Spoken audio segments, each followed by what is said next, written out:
Assalamualaikum warahmatullahi wabarakatuh. Perkenalkan, nama saya Dewi Nurjana. Saya dari Prodi Akuntansi semester 3. Di sini saya akan membedah sebuah kasus laporan keuangan dari PT Hero Supermarket Tbk ini.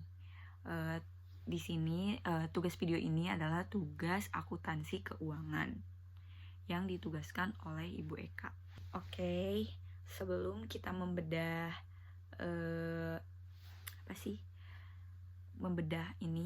perusahaan PT Hero Supermarket Tbk ini, mari kita kenali dulu PT Hero Supermarket Tbk ini, yaitu sejarahnya. Nah, dari beberapa sumber dan artikel yang telah saya baca dan telah saya catat gitu, PT Hero ini didirikan sudah sejak dari tahun 1954. Dan kalau kalian tahu, PT Hero Supermarket Tbk ini asli Indonesia loh.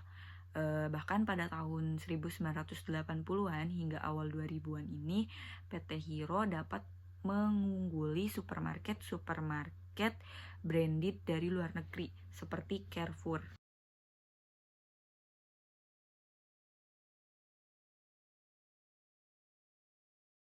PT Hero Supermarket Tbk akhirnya menutup 26 toko retailnya di sejumlah wilayah.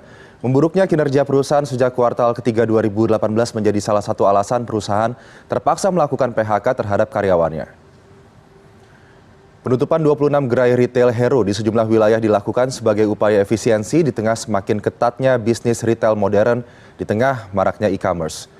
Tingginya beban operasional dan kerugian membuat Hero Group juga harus merumahkan 532 orang karyawannya. Dikutip dari Detik Finance dan CNBC Indonesia.com, sampai kuartal ketiga tahun ini, Hero Supermarket mencatat penurunan total penjualan menjadi 9,84 triliun rupiah dibanding periode tahun lalu, yaitu 9,96 triliun rupiah. Hero Supermarket mengklaim sebagai retail modern pertama di Indonesia yang didirikan pada 1971 dan pernah berjaya dengan ratusan gerai yang ada.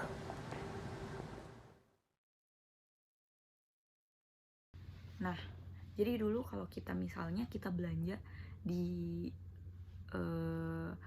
PT Hero Supermarket Tbk ini udah termasuk kaum elit banget loh gitu.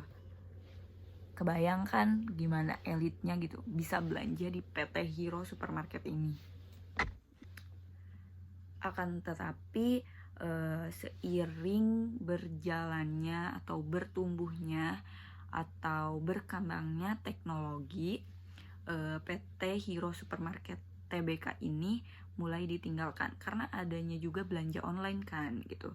Jadi PT Hero Supermarket Tbk ini dan supermarket lainnya mulai ditinggalkan oleh customernya karena tadi itu berkembangnya teknologi atau adanya belanja online. Sekarang tinggal pakai HP gitu ya, pengen beli ini, pengen beli itu, belanja kayak kebutuhan bahan pokok, sembako, semuanya bisa online.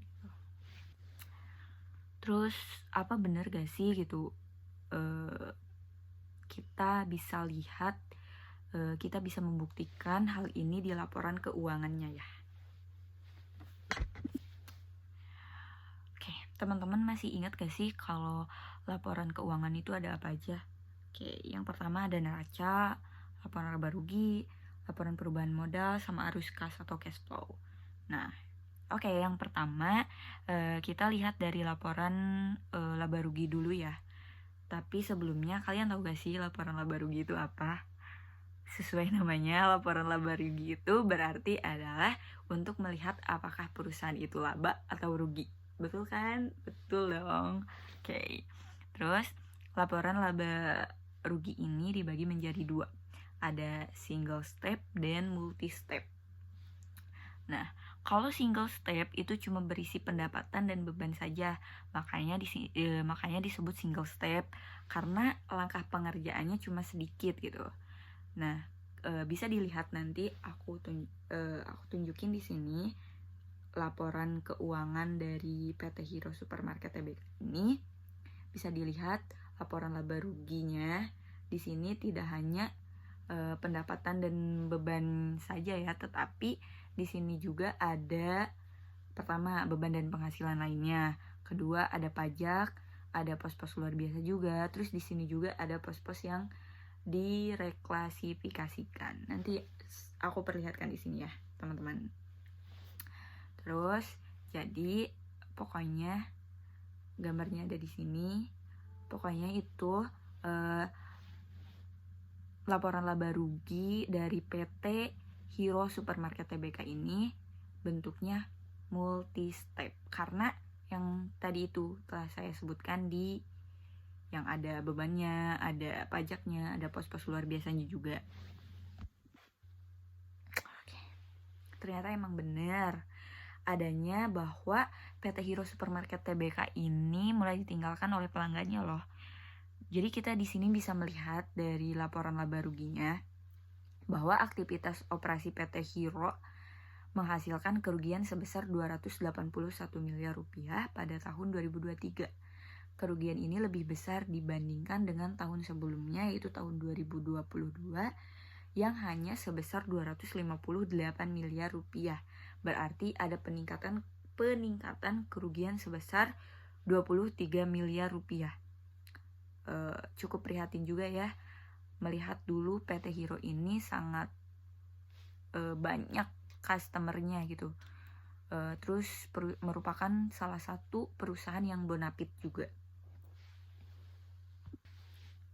Nah, selain daripada kerugian dari aktivitas operasi, kita juga bisa menarik kesimpulan bahwa PT Hero ini mulai ditinggalkan pelanggannya dari banyaknya nominal pada pos-pos luar biasa yang di sini dinamakan operasi yang dihentikan. Tapi di sini ada sesuatu hal yang baru untuk kita. Ya, ternyata kalau selama ini kita ketahui pos-pos luar biasa berada di paling bawah, tetapi pada laporan laba rugi PT Hero Supermarket Tbk ini ada yang disebut pos yang direklasifikasikan. Nah, direklasifikasikan di sini artinya sama seperti dikoreksi ya. Gitu pokoknya. Oke. Jadi pelajaran yang bisa kita ambil dari laporan laba rugi ini adalah bahwa kita harus membaca laporan laba rugi dengan teliti. Karena kalau kita tidak teliti, kita hanya mengambil nominal yang paling terakhirnya saja, yakni laba sebesar 5 miliar. Padahal laba tersebut banyaknya dihasilkan dari penghentian operasi, di mana juga termasuk penjualan aset. Bayangkan misalnya dulu PT Hero Supermarket ini membeli tanah seluas 1 hektar dengan harga 100 juta saja pada tahun 1980 misalnya. Terus kemudian dijual di tahun-tahun sekarang nih, yang mana bisa menghasilkan uang hingga ratusan miliar dari penjualan aset tanah tersebut. Oke, selanjutnya kita akan ke laporan perubahan modal. Nih, oke lanjut ya ke laporan perubahan modal. Masih ingat gak laporan perubahan modal itu apa? Oke, laporan perubahan modal itu isinya yang pertama modal saham, kemudian ada modal disetor, lalu yang terakhir ada yang namanya laba ditahan. Nah, coba kalian lihat laporan modal ini, di manakah laba ditahannya? Nanti disimpan di sini.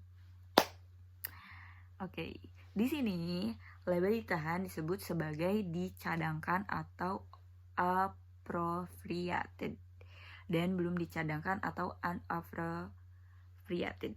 Kalau kalian lihat di sini, laba ditahannya itu minus ya guys. Nanti lihat lagi. Artinya perusahaan ini bukanlah perusahaan yang sehat. Jadi kita itu nggak disaranin untuk membeli saham di perusahaan PT Hero Supermarket Tbk ini. Tapi sahamnya emang udah gak dijual lagi sih ya di Bursa Efek Utama BII. Ya karena tadi rugi kan, tuh di laporan laba rugi sebelumnya. Oke, lanjut ke neraca. Nah, laporan laba rugi kan udah, terus perubahan modalnya juga udah. Jadi kita lanjut ke neraca. Oke. Apa itu neraca? Disebut neraca karena seperti timbangan yang kanan dan kirinya harus seimbang. Artinya jumlah aktiva atau harta harus sama besar dengan pasipa yang berisi utang dan modal. Neraca disebut juga sebagai struktur modal. Oke, kita lihat dulu ya aktivanya ada apa aja di laporan keuangan perusahaan PT Hero Supermarket Tbk ini.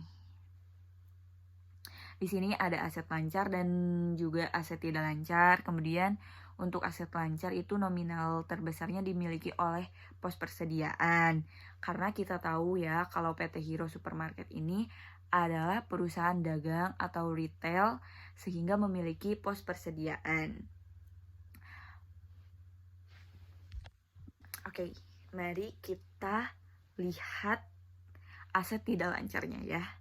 Pada aset tidak lancar, nominal tertinggi dimiliki oleh aset tetap. Dan di sini kita melihat bahwa terjadi penurunan jumlah aset setiap aset tetap dari tahun 2022 ke tahun 2023.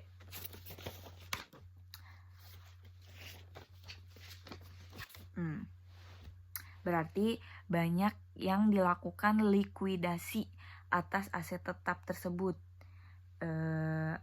Ini saja kan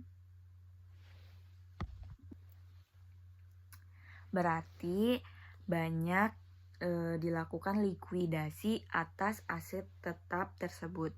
Ini sejalan ya dengan laporan-laporan keuangan sebelumnya yang sudah kita bahas, di mana ada banyaknya penghentian operasi yang menyebabkan likuidasi aset tetap. Nah, liabilitas dan ekuitas, lanjut ya. Tadi kan kita sudah membahas mengenai aktiva pada neraca. Sekarang kita lanjut dengan membahas pasipanya. Pada pasipa terdiri dari liabilitas dan ekuitas atau modal pinjaman dengan modal sendiri.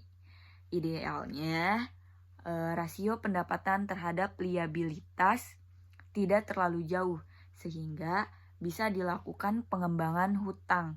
Akan tetapi kita di sini bisa melihat bahwa jumlah liabilitas PT Hero Supermarket Tbk sebesar 5,5 triliun atau 5.500 miliar rupiah.